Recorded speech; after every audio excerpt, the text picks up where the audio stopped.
Build that wall, build that wall, build that wall, build that wall. While the prospect of building more walls along the border has become hugely controversial under the Trump administration, the reality is for many areas along the border, like San Diego, building a wall is nothing new. The fence turned one of the most dangerous neighborhoods into America into one of the safest.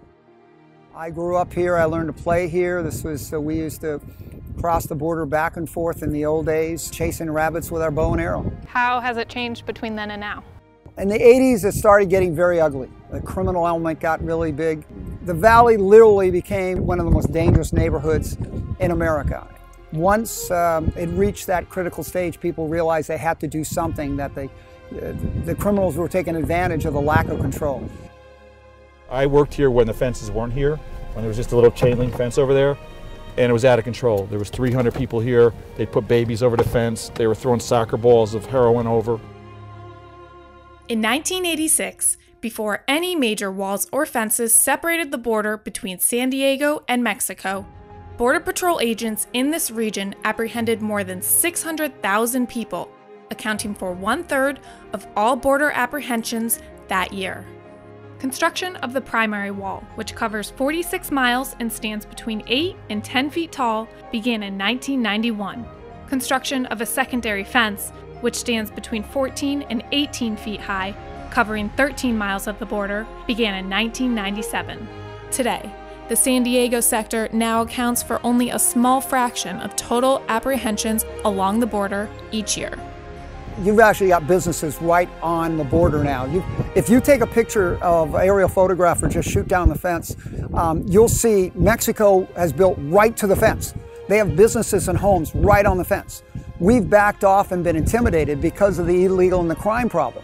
The fence has allowed businesses on the United States side to come up closer to it. And what's interesting is that people come in legally from Mexico, shop in these shops in the United States, and then go back to Mexico. But they do it through the gate. It took me only like 15 minutes, so it's not hard at all.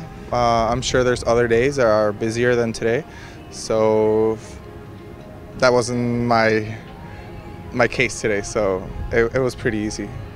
The city has even gone so far as to put in parks and campgrounds. Want to put campgrounds up here because the decrease in criminal activity and the safety measure that have been put in place just by us being here. And most community leaders will admit easily that it's because the Border Patrol's here that these things are possible, because they weren't back in the day before those barriers and before the increased manpower was here. I think people are getting so obsessed with symbolism rather than substance. San Diego has the largest land port of entry in the world. We have the biggest gate in the entire world here, but we also have a high fence. They have a saying in Mexico, good fences make good neighbors. Since building a wall, crime rates in San Diego have dropped dramatically.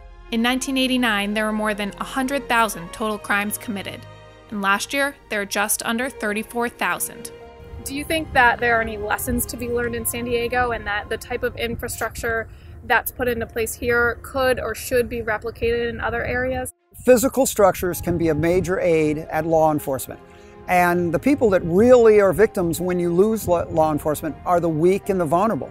The people that die along this border, I mean, I rescued drowning illegals that were being pushed during the flood period by smugglers.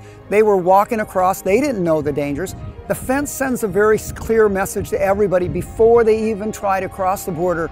No, don't come here the wrong way.